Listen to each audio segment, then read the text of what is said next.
Welcome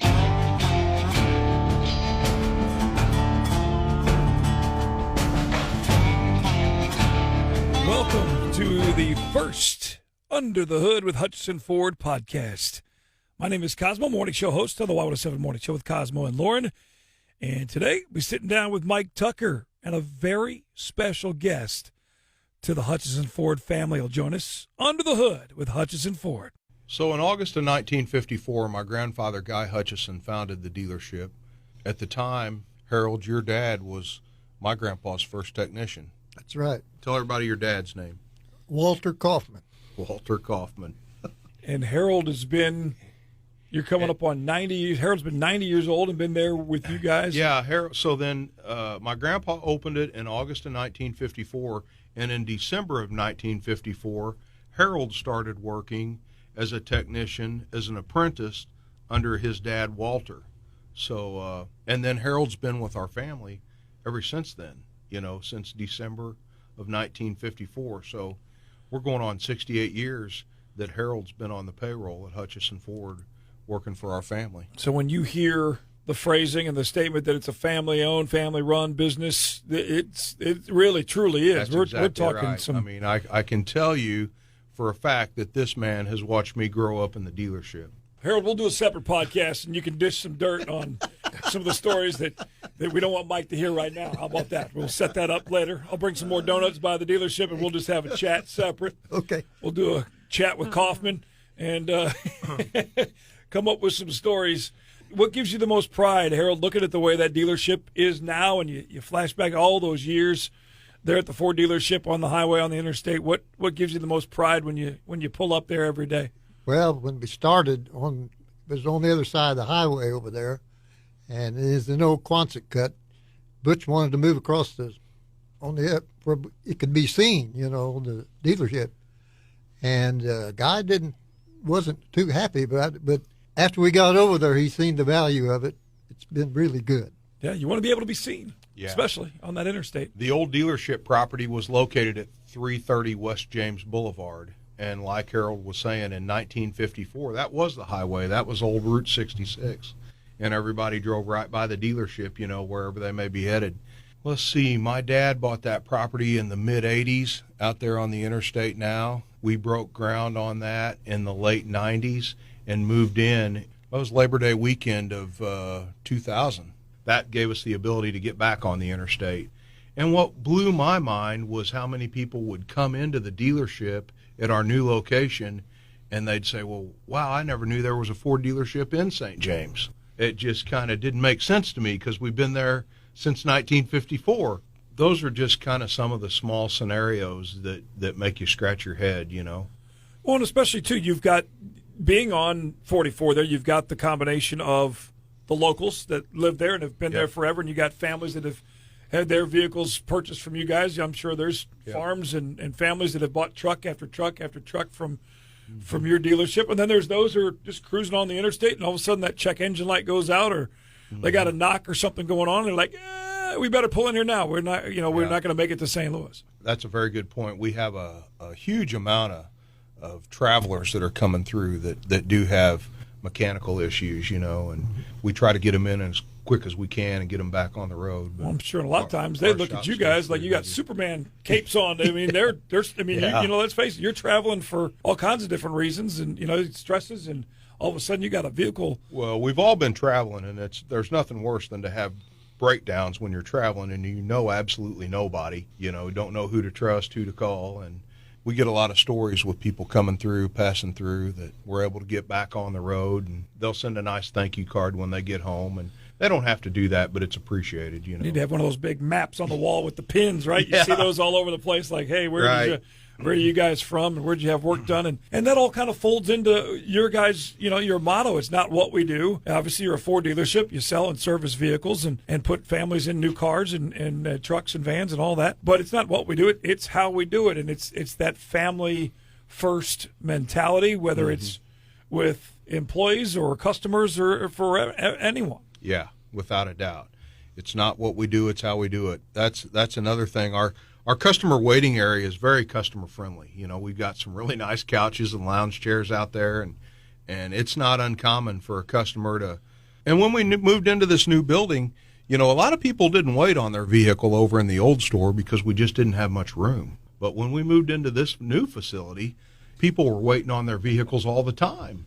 They might get in one of those chairs and accidentally fall asleep. I was going to say, and how many? Gordy'd come out and he's like, Mike, his car's done, but he's asleep. You want to go wake him up? And I'm like, no, I'm not going to wake him up. Wait till he wakes up and then tell him his car's done and he can go home. But how's that saying? I'd never wake a sleeping baby, right? Like, hey, if he's going to rack out in the recliner, let him take a nap for a little bit. But we've had customers order food while they're there waiting, and the delivery service will come and drop off their food, and they feel at home. But that's the way we want it.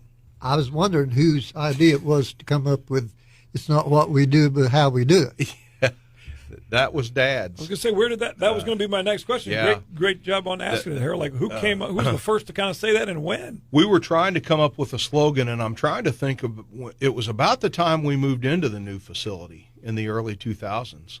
We kind of opened it up to the whole employee base at that time and asked everybody to give it some thought and come up with a slogan. And there were a lot of really good ideas. One employee came up, and I think it was Chris Long, came up with the idea of "we leave the bull at the farm," and I've always thought that's hilarious, But we got a lot of input from the employee base, and it was a lot of fun. But at the end of the day, my dad came up with this: "It's not what we do, it's how we do it," and it's just always stuck. It's way better than my all aboard at Hutcheson Ford. Choo choo. But hey, we're going to keep working that in and have some fun. I know you don't do train engines, but hey, we can figure something out. But something that impressed me too when I first went to the dealership the first time and going into that service bay, there was a highway patrol vehicle, there was a Raleigh police vehicle, and there was an ambulance out back.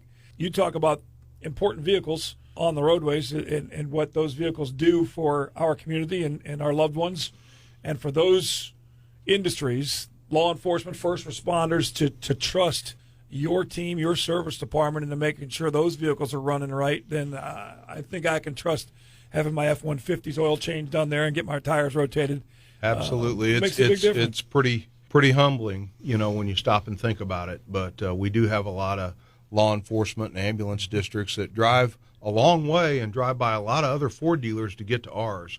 But we take a lot of pride in that fact, and we try to get on those units very quickly and get them fixed and back on the road so they can save lives or whatever they need to do. Yeah, absolutely. One of the things you told me, just in that service bay, number one, you can get oil changes turned around 20, 30 minutes sometimes. Yep, that's not even long enough to fall asleep in one of the chairs. Just about the time I get my nap started, it's ready. How long ago was that, Harold? Probably 5 years ago. We used to just have one guy doing oil changes, but we put them into teams, and we now have 4 teams of 2, and it just works so much better and allows us to get the job done so much quicker. And each guy knows what his responsibility is, but they just get in there and get it done.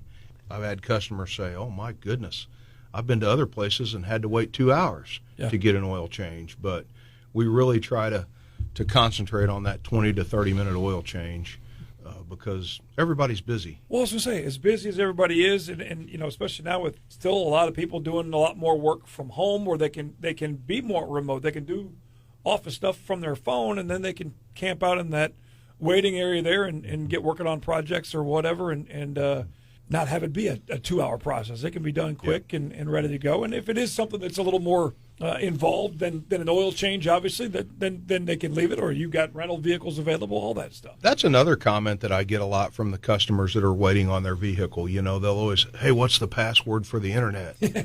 We don't have one. It's public. Just jump on there and help yourself. Just Hutcheson Ford Public.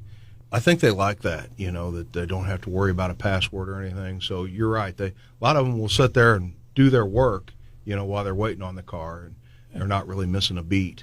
Time it out over their lunch break and swing in and get it done. And Harold, the vehicles themselves have certainly changed, obviously, a lot in your time and a lot now. All this new technology, it's these vehicles now lasting longer, but they're full of all kinds of bells and whistles and tricks. Well, I was a mechanic for over 40 years.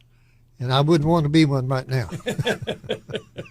But that goes back again. It's not what we do, it's how we do it. Because of that, you guys have events like customer nights where you get people that want to come back and get a crash course again, or just a refresher on how you work these literally computers in your dashboard. Yep.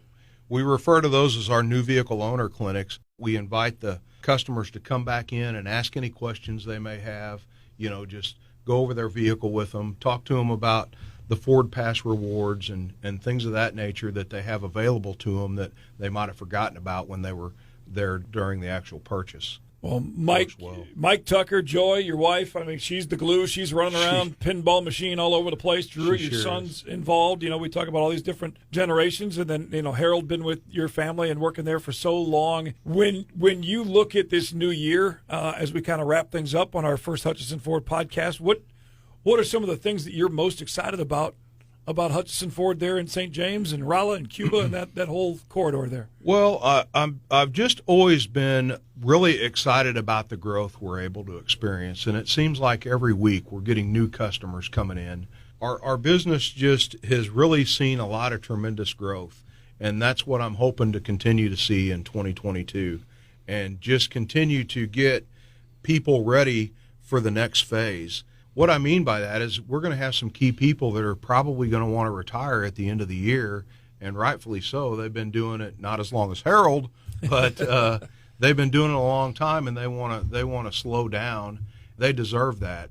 In the meantime, we have to get people ready to take their place when they do retire, and so a lot of stuff like that going on with just training and making sure we got the right people to step in and take it to the next level when somebody decides to retire. Absolutely. I guess it would be fair to say that if you are in that industry as a technician or someone, or maybe you want to get into sales, that if they're interested in that opportunity, or maybe they're tired of the situation they're in and they want what you guys offer, a family, a real legit family-run business, look you guys up, HutchesonFord.com. Absolutely. HutchesonFord.com. It's not what we do, it's how we do it. Well, guys, Harold, thank you. It was very nice to meet you. Appreciate it. I'll see you down at the dealership here very soon. Good.